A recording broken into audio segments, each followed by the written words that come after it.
Précisément, en ces derniers jours, à tant d'égards décisifs de l'année 1956, Jean Marais se rend pour la dernière fois en Algérie.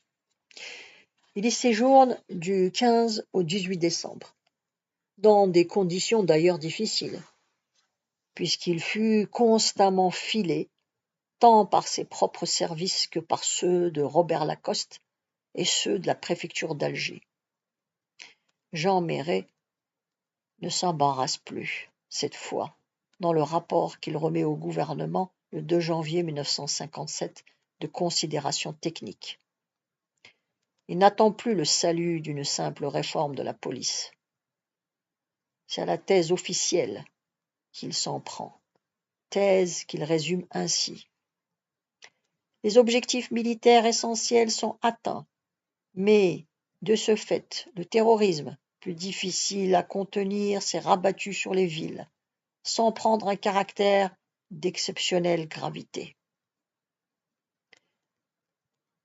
Il n'a pas de mal à démontrer que l'Algérie vit sous le signe du mensonge, car certain nombre de chefs militaires couvrent les pires atrocités, tel le massacre du 15 décembre 1956 à Médéa, de musulmans sur lesquels on avait lâché des chiens policiers lorsqu'ils n'avaient pas été totalement écrasés par les automitrailleurs.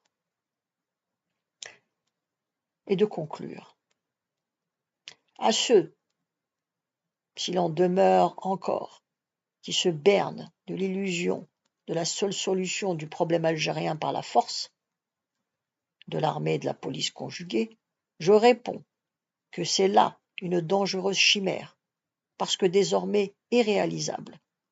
Le fossé est trop large, la haine trop intense, l'incompréhension trop totale, après trop de violence et trop d'injustice, pour que l'Algérie redevienne, sans de grands bouleversements, une unité réelle. Le 7 janvier 1957, sur l'ordre de Robert Lacoste, le super-préfet d'Alger, Serge Barret signe une ordonnance déléguant au général Massu, commandant la 10e division parachutiste, les pouvoirs de police dans le département d'Alger, c'est-à-dire le soin de liquider le terrorisme urbain et de briser la grève générale préparée par le FLN. L'armée était légalement au pouvoir. Le tournant décisif était pris qui devait aboutir à la capitulation sans condition du pouvoir civil devant le pouvoir militaire, de la République devant les généraux.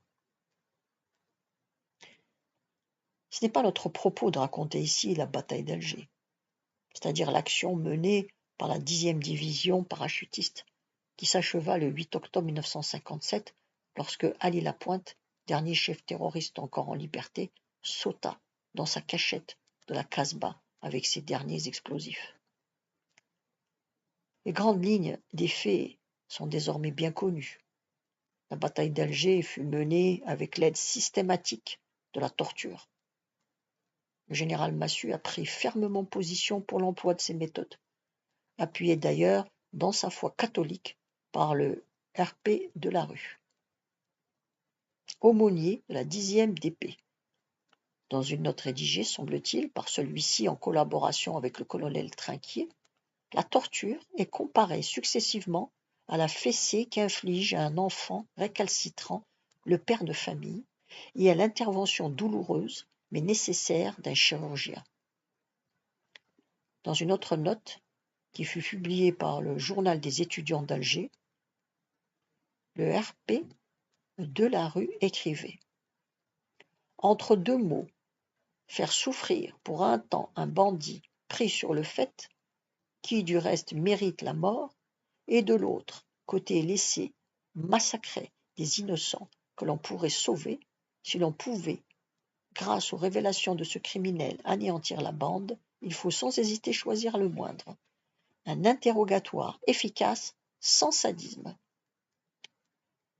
Le général Massu, qui s'était fait infliger lui-même une séance d'électricité pour mieux en juger, se réjouit de cette prise de position et dans une note du 19 mars 1957, qui porte la double et paradoxe mention secret et diffusion générale en ZNA, zone nord-algérois, écrit « La condition sine qua non de notre action en Algérie est que ces méthodes soient admises en nos âmes et consciences comme nécessaires et moralement valables. » Cela dit, l'enseignement essentiel de la bataille d'Alger est que l'étude de son déroulement nous fait assister à la naissance d'un ordre totalitaire. Ce n'a pas été, certes, sans résistance de la part de certains éléments du pouvoir civil groupés autour du secrétaire général, chargé de la police générale, de la préfecture d'Alger, Paul Tedjent, et du commissaire central d'Alger, Jean Bouilly, un pied-noir républicain. Mais à ces hommes courageux, les moyens faisaient défaut. Ils pouvaient certes être informés et informer à leur tour les autorités. C'est M. Tedjent et Bouilly que l'on doit de savoir que Maurice Audin, assistant à la faculté des sciences d'Alger et membre du Parti communiste algérien, prétendument évadé le 21 juin 1957, a été en réalité étranglé par le lieutenant Parra Charbonnier. Mais il ne disposait guère que d'un unique système de contrôle. Seul, il pouvait signer l'assignation à résidence, c'est-à-dire la régularisation d'une arrestation sans décision de justice d'un homme arrêté par les militaires. Paul Tedjent fut amené à signer 24 000 assignations à résidence. Sur ce nombre, d'après ses propres déclarations publiques, 3 024 individus devaient disparaître, morts sous la torture ou sommairement exécutés. Ce chiffre est sans aucun doute inférieur à la réalité. Les militaires ne déclarent pas toutes les arrestations, et bien des victimes n'eurent pas le loisir d'être assignées à résidence. Au surplus, en juin 1957, ils devaient s'emparer des fichiers du recensement. Ils pouvaient ainsi faire disparaître toute trace, si ce n'est dans le souvenir de sa famille, d'un homme arrêté et tué. Paul Tedjent put compter les disparus. Il put fournir les dossiers. Il ne put empêcher la torture et le massacre. Le 22 septembre 1957, il tirait lui-même la conclusion de son échec en démissionnant. L'autorité civile avait vécu en Algérie. Seul subsistait l'ordre militaire. Tout de suite, les parachutistes virent grand, et l'affaire fut menée rapidement. Dès le 8 janvier 1950, assignations à résidence étaient prononcées sur leur demande dans la seule région d'Alger.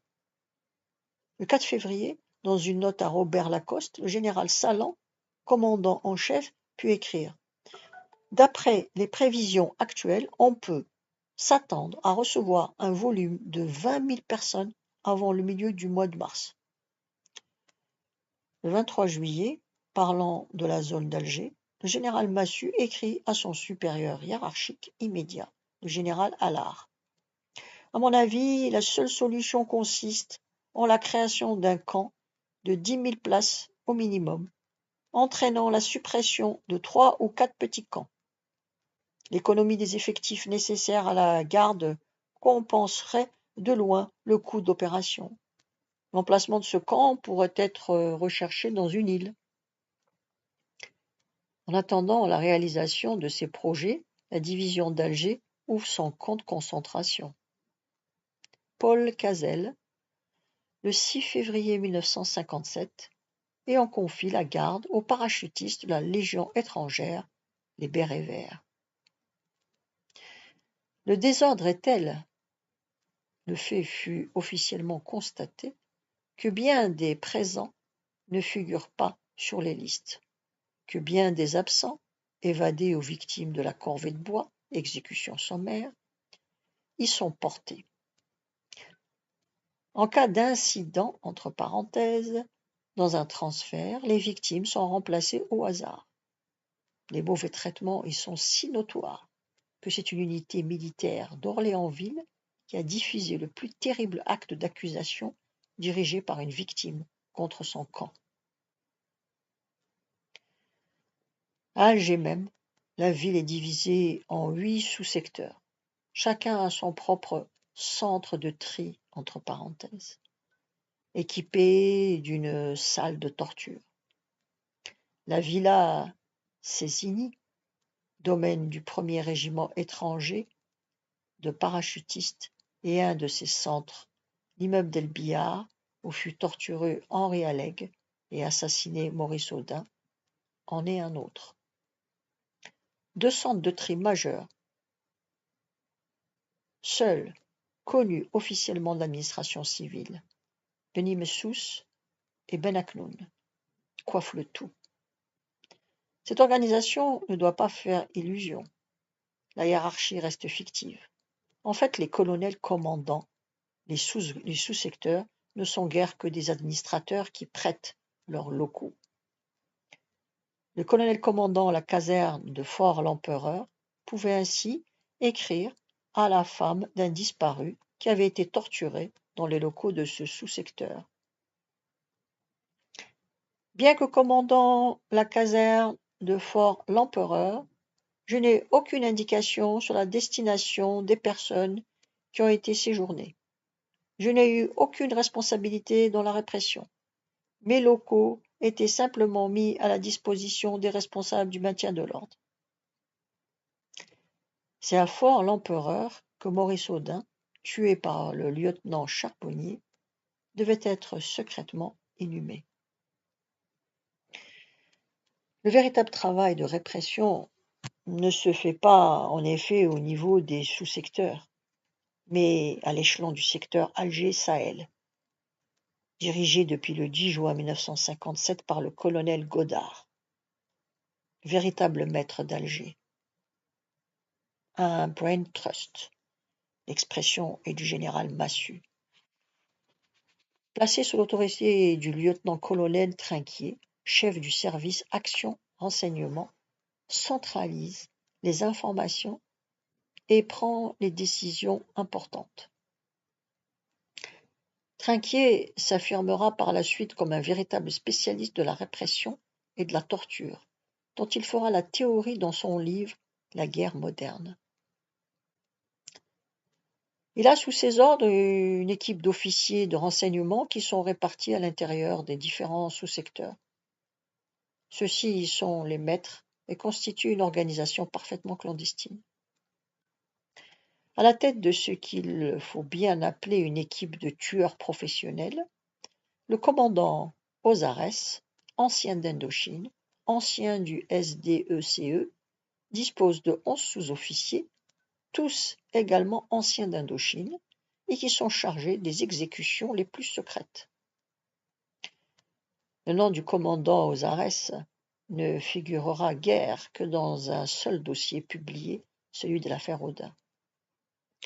À El Billard, par exemple, le lieutenant Charbonnier dispose de 2 pièces, qui jouissent d'un statut que, faute de mieux, on appellera d'extraterritorialité. La police elle-même n'a pas le droit d'y pénétrer et travaille en poule avec des officiers de renseignement du sous-secteur d'Henri Alleg, qu'Henri Alleg a décrit dans la question, le capitaine Devis et le lieutenant Hurelin. Entre les différents officiers de renseignement dépendant du colonel Trinquier, un spécialiste de la torture, le capitaine Folkes. Il fut depuis un des organisateurs de l'armée de Moïse Tshombe. Et il fait la liaison et vient éventuellement prêter main forte. Le capitaine de la Bourdonnais Montluc, lui aussi sera un des mercenaires de Katanga, est dans ce service le représentant personnel du colonel Godard, et le commandant Lemire représente dans cet appareil le général Massu. Les rôles respectifs de ces hommes expliquent que, dans une affaire importante comme l'affaire Audin, tous aient été mêlés personnellement au scandale que provoqua l'assassinat du jeune mathématicien. L'appareil que nous avons décrit fut d'abord purement empirique. Peu à peu, cependant, il prit forme. En juillet 1957, l'organisation fut baptisée au double nom de CCI, Centre de coordination interarmée, pour montrer qu'elle comprenait des représentants de toutes les armées, et de DOP, dispositif opérationnel de protection. Le CCI-DOP survécut d'ailleurs à la bataille d'Alger et à la présence à Alger de la 10e DP. Si bien montée que fût cette machine, elle aurait cependant tourné à vide si elle ne s'était appuyée sur des éléments locaux recrutés à la fois dans la population européenne et dans la population musulmane. Le 4 mars 1957, les services de Robert Lacoste annonçaient la création à Alger d'un dispositif de protection urbaine, DPU. On l'avait d'abord baptisé Groupe de protection urbaine, GPU, mais ses initiales avaient fait hésiter et les créateurs. C'est-à-dire d'une police supplétive composée d'Européens et destinée à quadriller la ville. La police européenne n'ayant pas besoin de contrôler ses propres habitants, seuls les musulmans y sont l'objet d'une surveillance constante.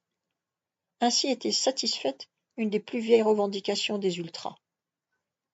Le contre-terrorisme s'intègre dans l'appareil de répression, et quand l'état-major d'Alger-Sahel soumet aux autorités civiles la liste des responsables du DPU, celle-ci constate qu'y figure le nom du docteur Kovacs, qui avait été arrêté à la fin de janvier pour son rôle dans l'attentat au bazooka dirigé le 16 janvier contre le général Salan, soupçonné d'être un bradeur, et qui avait été participé à un centre de torture privé installé à la Villa des Sources, dans la banlieue d'Alger. Désormais, chaque îlot, chaque maison de la ville européenne aura son responsable du DPU. De leur côté, les musulmans de la Casbah sont contrôlés et quadrillés par d'anciens rebelles qui sont responsables de leur vie, de ce qui se passe dans chaque maison et qu'on nomme d'après leur uniforme, bleu de chauffe. Le colonel Trinquier avait montré, pour parodier une formule célèbre d'André Malraux, que la torture est une chose qui s'organise. La suite demain. Vous pouvez vous appeler.